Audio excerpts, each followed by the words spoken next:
ہمارا ایک بڑا ادارہ سپریم کورٹ بار ایسوسیشن عدالت میں جا کے کہے گی کہ جی دیکھیں ایک آدمی جو چوری کر کے ملک سے باہر بھاگا ہے کنوکٹ ہوا ہے، جھوٹ بول کے باہر بھاگا ہے، وہ کہیں جی اس کو پھر سے موقع دینا چاہیے آگے پھر سے وہ میچ کھیلے.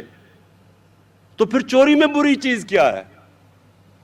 اگر آپ اس میں برائی نہیں آپ کو نظر آ رہی تو پھر چوری میں بری چیز کیا ہے؟ وہ بیچارے غریبوں کو جیلوں میں کیوں بند کیا ہوا ہے؟ ان کو تو کھولو سب سے پہلے. ان کے تو بیچارے ان کے جو بیوی بچے ہوں گے، آپ کو تو یہاں اگر بیچارہ ایک کمانے والا جیل میں چلا جائے تو پیچھے کیا ہوتا ہوگا؟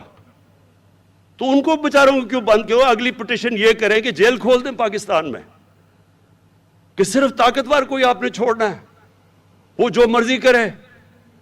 اربوں روپے کی پراپرٹیز میں لندن بیٹھے ہوئے ہیں، دونوں بیٹے باہر، اربوں روپے کی پراپرٹیز. میں لندن جانتا ہوں، سب سے مہنگا لندن یورپ میں سب سے مہنگا شہر ہے. لندن کی سب سے مہنگی جگہ کے اوپر ان کے گھر ہیں، اربوں روپے کے گھر ہیں. بچوں کو باہر باہر بھجوا دیا ہے. 3 دفعہ ملک کا پرائم منسٹر سے پوچھے جی کہ بچوں کے پاس اربوں سے روپیہ کدھر سے آیا؟ کہتا جی مجھے تو نہیں پتا، میرے بچوں سے پوچھو. بچوں سے پوچھنے جائے وہ کہتے جی ہم تو پاکستان کے شہری نہیں ہیں. ہمارے جو پچھلے 2 سربراہ گزرے ہیں پچھلے 10 سال میں، ان کے اوپر بھی ویسے دنیا بڑا تبصرہ کرتی تھی.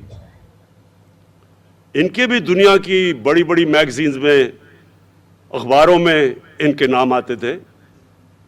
ان کے اوپر BBC کی دونوں ڈاکیومنٹری بنی تھی دونوں سربراہوں کے اوپر، لیکن وہ بنی تھی کہ انہوں نے کس طرح پاکستان کا پیسہ چوری کیا، یہ کتنے کرپٹ ہیں.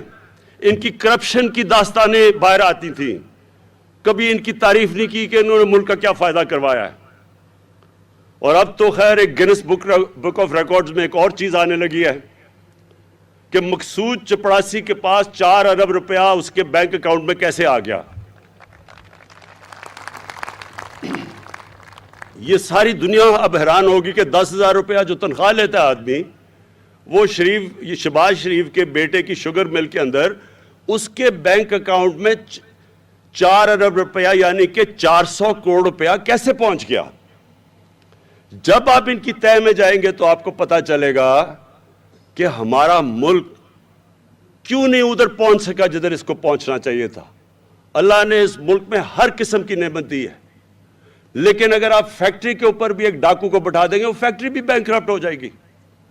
یہ جو بڑے بڑے خسارے ہیں، یہ ہر ان ملک کو آپ اٹھا کے دیکھ لیں جو غریب ملک ہے. میں آپ کو آج دعوے سے کہتا ہوں کہ ایک دنیا میں مقروض اور غریب ملک دیکھ لیں جدھر غربت زیادہ ہے. ہر جگہ ادھر اسی طرح کے ڈاکو ملک کے اوپر بیٹھ کے پیسہ چوری کر کے ملک کا پیسہ باہر لے کے جا رہے ہوں گے. کبھی بھی قوم اس لیے غریب نہیں ہوتی کہ اس میں وسائل کی کمی ہے. کبھی قومیں غریب نہیں ہوتی وسائل کی کمی سے. سوئٹزرلینڈ ہے ہی نہیں وہاں وسائل. کوئی بتائے کہ وہ کیسے دنیا کا سب سے خوشحال خطہ ہے؟ کیونکہ سوئٹزرلینڈ میں قانون کی بالادستی ہے. سوئٹزرلینڈ میں کوئی سوچتا ہی وہاں کوئی چوری نہیں ہے، کوئی قبضہ گروپ نہیں ہے، کوئی وہاں ان کا سربراہ کی جرت نہیں ہے کہ ملک کا پیسہ چوری کر کے باہر لے کے جائے. ادارے مضبوط ہیں.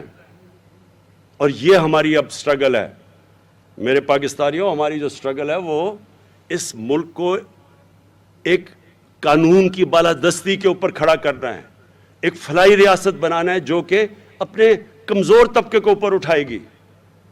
اور مدینہ کی ریاست میں انہی 2